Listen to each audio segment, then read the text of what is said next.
Здравствуй, дорогой мой сын. Как ты там, хороший мой? От тебя давно уж нет вестей. Напиши мне, сынок, а то ведь я плачу да плачу. Где ты? Жив ли? Здоров?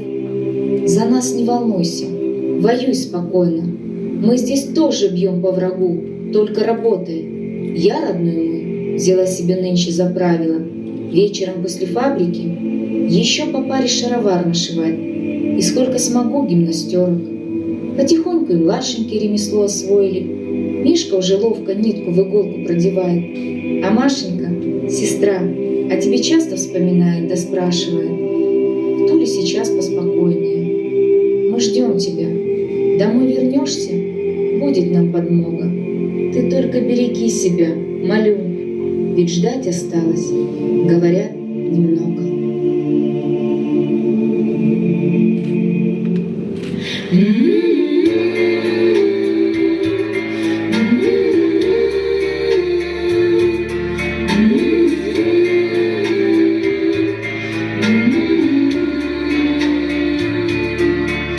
Мне кажется порою, что солдаты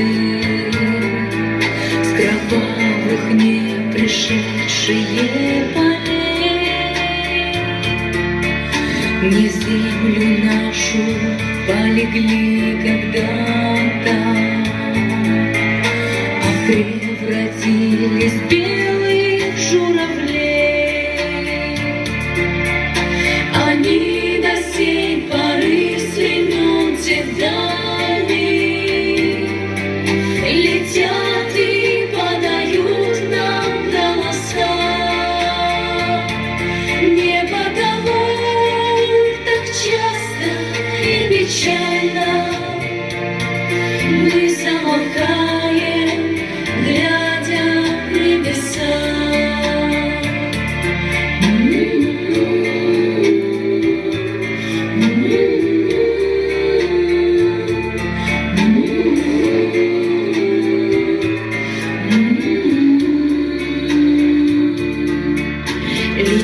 Летит по небу крин усталый, летит в тумане на исходе дня. И в том строю есть промежуток малый. Быть может, это место для меня. Настанет день журавлиной стае,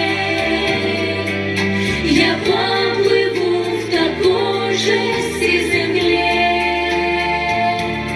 Из-под небес по птичьи окликая, всех вас, кого оставим на земле.